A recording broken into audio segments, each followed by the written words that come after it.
You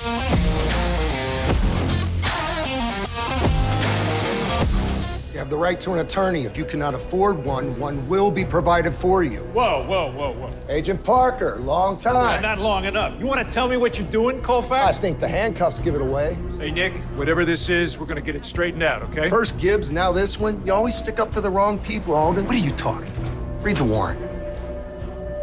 Nick. Nick. Wait, what's going on? Is this for real? Looks like it. What are the charges? Just one. Murder.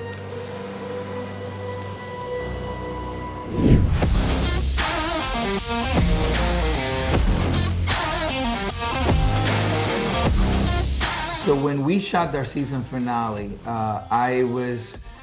we were very excited. We were collaborating on like what it was gonna be, and I had this crazy idea that we should send Torres to prison, and it took a little convincing, but thank God I had the support of David North and Binder and everybody to say like, yeah, you know what, maybe we do that. And I think the network really liked the idea, and then they went all in. And then at that point, they had to work backwards, like, what will get them there? What will get him there? And all that stuff. So then we started really digging in on the very different layers we haven't peeled away from Torres, So we kind of just went there, and we made the undercover sting and all that stuff, which was really fun. And then towards the tail end, they threw a Hail Mary and they did that one scene. And they were like, we don't know where it's going yet, but let's just put this scene here, And I think we had a plan, but we didn't have a plan. And as soon as we shot the scene, it all kind of came together, and we said, wow, this is something you've never seen Torres do. Like, he goes rogue to get the bad guy. But this was a different level of threat that he was bringing up, not only to himself, but he was also deceiving his team and all that. So for somebody to go that off-road, we knew the consequences needed to be big. We didn't know how far we were gonna go. Was he gonna lose the badge? Was he gonna lose his job? Was he gonna have to be demoted? Was he gonna have to build himself back in? Or is that the end of Torres? And so we had to have a lot of big conversations about how to stitch this together in a way that, that would be exciting. And then of course we take a very long vacation, and you forget. You're like, where are we going now? Season premiere. Like, how do you make a season premiere when the season finale was like a year ago? And the idea was to kind of swing hard. So I grabbed the script and I opened it, and as soon as I started reading it, I had no idea where we were going with this until the last page. And that is when I knew this was going to be very special and very different for NCIS. The fact that the case was about one of their own, and they had to come together to break rules and find the truth, and also stand by their team member. Everything was incredibly emotional. I feel like that was the most important part, is to see the strength of all of them come together. But I was very excited, and I read the script and I said, oh my God, this is an opener if we know one, right? Like, this is the way you open a season again. And I was very happy. I had no idea where we were going with it, and I hadn't talked to the writers because they were keeping something surprises for me, because they always kind of surprise me with this stuff. But we knew the values. We knew that it was going to be very personal, and that it needed to be something with my mother in order for him to go that far.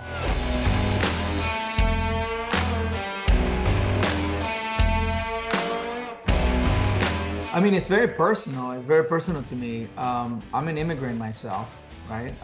I had the privilege that my mom and my father had met in Miami, and they had my sister and me in Miami, right? So I was born in Miami, but when I turned 3 years old, my parents moved back to Venezuela. My mother's Colombian, my father's Venezuelan. And then, later in 1993, 94, we decided to immigrate back to the United States.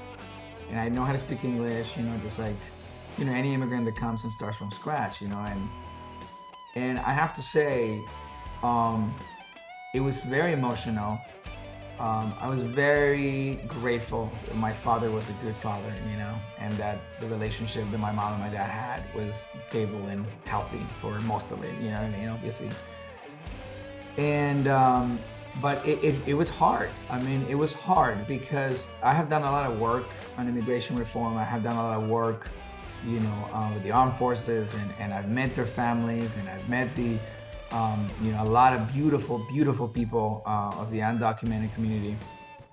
And it was emotional for me to read that, and I was very proud that my character can embody something that sobering and that real.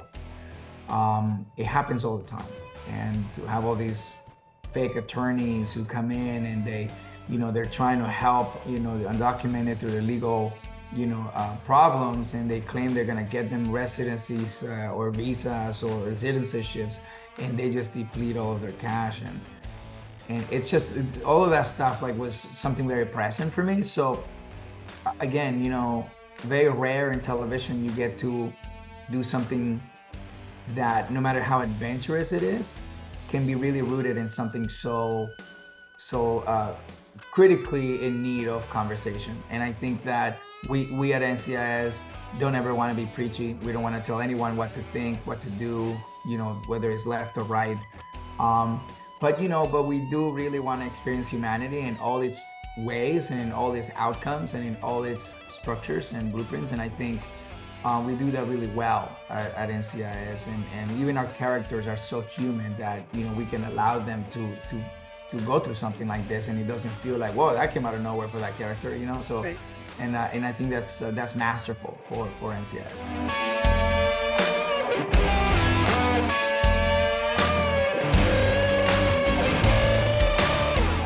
It was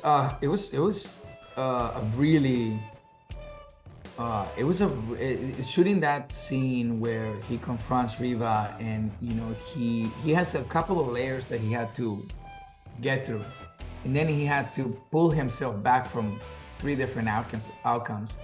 The first one was, you know, infiltrating this man's house, right, and breaking into this man's house. You know, I mean, like, what am I doing here? Like, I'm not even thinking about my job, and I obviously forfeited my job because I sent my team a video and said, I'm doing this. And having a character like Torres going into this home, knowing that he's going to kill him, and raise his gun, and by the grace of chances, you know, some headlamps go through the window, it distracts him, it snaps him out of it quick enough that the killing weapon falls off his hand, and now he's just resourceful to his hands. The idea was that he now translates that rage that was going to take for him to pull that trigger into his own fists. And he realized halfway through, you know, through beating this man up, that he was becoming something that he really just isn't. And he had to pull back, and he had to see the terror of what he had just done. He had to see it in his hands. He had to see it in Rivas's face, and he had to somehow remove himself from his body and assess what he had just done. And I think in that moment he didn't recognize himself, and I think that scared him. And I think you can see by Torres's face when he pulls back and he's just suing what he has just done. It's almost like something else took over, and that really scared him. And when he leaves that place, it's just at this point he has to completely break, right? He has to go back to something he didn't want to go back to, but knew that was the only thing that would understand him, and that is relapsing. Because relapsing somehow felt like the friend that needed to listen to him, because it's the only person the only essence, I would say, the only scenario in where he would feel justified. If he can just relapse, he would justify and validate that what he did somehow was part of that guy who's relapsing, you know? So a lot of those things, you know, kind of really played in so many different ways. And again, very rare, right, that you get the runway at a procedure show to really play all these emotions. But in that moment, yeah, it was hard. It was hard to pull back, because you're just channeling like somebody doing this to your mother, and you're waiting this long for justice. it's hard to pull yourself back.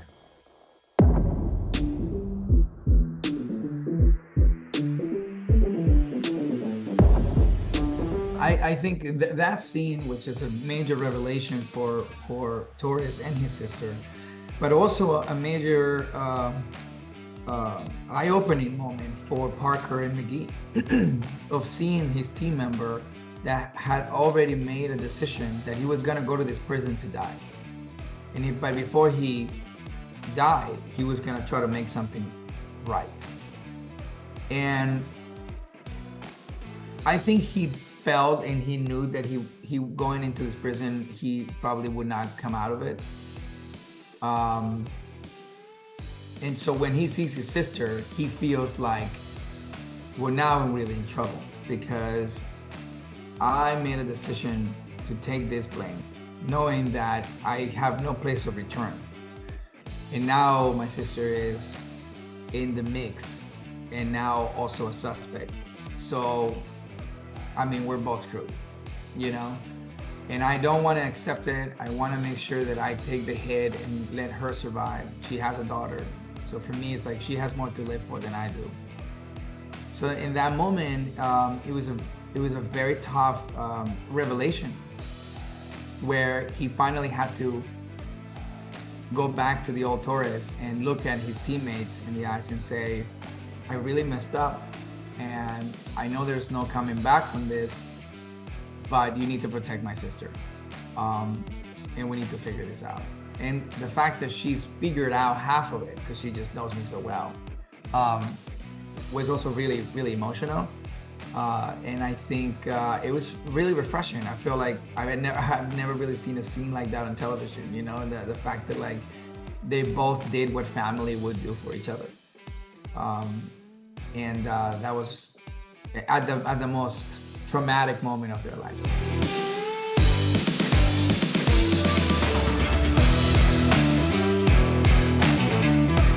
I think relapsing, I think the length that he went, I think his instinctual and primal feeling of wanting to kill this man, knowing the responsibility and the oath he gave that badge, I think he felt he didn't deserve to be a part of the team. And I think that he went in there knowing that for that quick moment and for the incident of the entire case, he had become someone else. And that something else broke in him, and that in that moment he was not worthy of that badge and that he had to re-earn that. So when Parker gives him that second chance, he himself could not believe it, that he was gonna be allowed to be back in the team. Needless to say, you know, jurisdiction-wise by law, like he's not, you know, he was exempt, right? So he technically could, you know, not have to give the badge.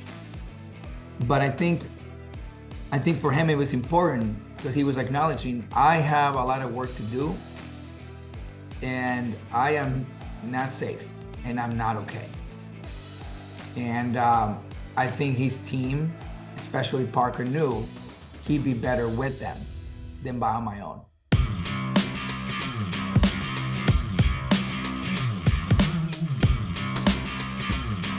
I think Parker is going to be more of like an older brother, you know? I think Gibbs was closer to a father figure, right, to Torres. I think that Parker has very similar elements, you know? He's also, you know, he also has a trouble past with the badge, you know? And so he understands that sometimes when you break the rules, doesn't necessarily make you less of an agent. It's just, it's an element that is rare to find in a team that's gonna be willing to go the distance to do what it takes, even if that means that he's gonna self-destruct to get the bad guy. And I think that for him, you're gonna see that we're building something between you know, Parker and Torres that I think is gonna be very special. And you know, and like on another side, I think like to your point, I was very grateful that this team understands Torres' contribution to the team. You know, they know that, you know, and I think the audiences also know when Torres is about to breach a home, or when Torres is interrogating somebody, or when Torres is, you know, showing up in a flash, you know, in a vest, in a bulletproof vest, you know that, you know, he's the guy you want to send in, you know, first. And I think that Parker understands that everyone in the team has a contribution to the well-rounded, you know, execution of all the cases, you know, and I feel like he, you know, it's hard to find a Torres. So you gotta preserve him, you gotta nurture him, and you gotta cultivate, you know, his relationship. And the other thing I would say is I've kind of somehow convinced the writers and the showrunners that look, you got Gary Cole and then you got me. How are we not doing more funny shit together? Like, how are we not like Gary Cole is one of the funniest people on the planet, and he's also one of the most brilliant comedic actors ever.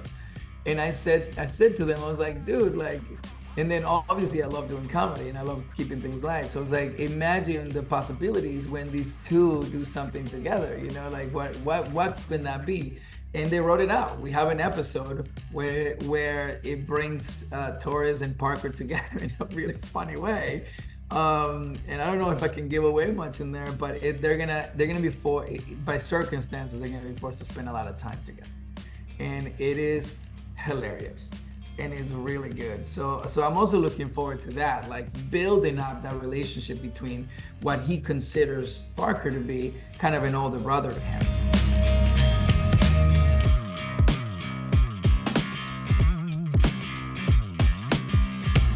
I'm hoping that when our audiences catch up to this premiere, I hope that they realize that you know, that NCIS is in a very exciting, transformative evolution, and that when they see this episode and they see this case, we've done some, and obviously NCIS has done some really beautiful, complicated episodes in the past, obviously, you know, but I think tonally, the literature of this show, specifically this episode, is a tonal, the broadening of the bandwidth of the stuff that we can take on as a team. Diving into these characters, making them more human than ever before, allowing us to see not just their imperfections, but instinctually the scars that they'll continue to wear. I think is really exciting and very, as you know, it's very rare for a procedural show to have enough runway to make these characters this human. You know, that's why I feel so excited that we're able to dream it out loud, and that we can go that far in telling stories like the one that you saw in the season premiere. The season premiere is also going to set a tone. Right? Set a tone about what this shortened season is gonna be. Every episode this season, we have 10 episodes for this season. Every episode this season, we're swinging for the fences and we're going to places that, you know, the show feels, I think, like if you ever watch all 21 seasons, and then you go to season 21, which is only 10, I hope the audiences go, wow. I mean, every episode is swinging in every direction you possibly can. And the writers are masterfully crafting stuff that is still very much NCIS. It still has the magic of NCIS, but is really, really, you know, really traveling beyond its boundaries to kind of see what NCIS is supposed to be tomorrow. This is one of those few shows that survives tonal, you know, revelations of entertainment. You know, when you look at 20 plus years of television for NCIS, you know, at 21 seasons, every 5 years, the industry changes tonally at network. And NCIS has masterfully evolved with the tones of every decade, you know? And I think that that's when people watch the show, they're like, oh man, is this still around? And I'm like, it's just because it still continues to play to audiences today, you know? It's playing to the audience in the moment, and it knows itself incredibly well. So I think that I hope that when people watch this episode, they see that it's the same magic, but we're traveling to different, you know, we're crossing different boundaries and pushing the limits of where we can go with these characters, and we're just having a lot of fun, you know. So this season, also we're gonna try something different. As you can see by the end of the premiere, we start teasing a little bit of like what the next episode is, so in many ways we're gonna try to find ways to just kind of stitch these 10 episodes together a little bit. It doesn't have to be like a big long thread and anything serious, but we're definitely gonna have a little more fun with the fans that way.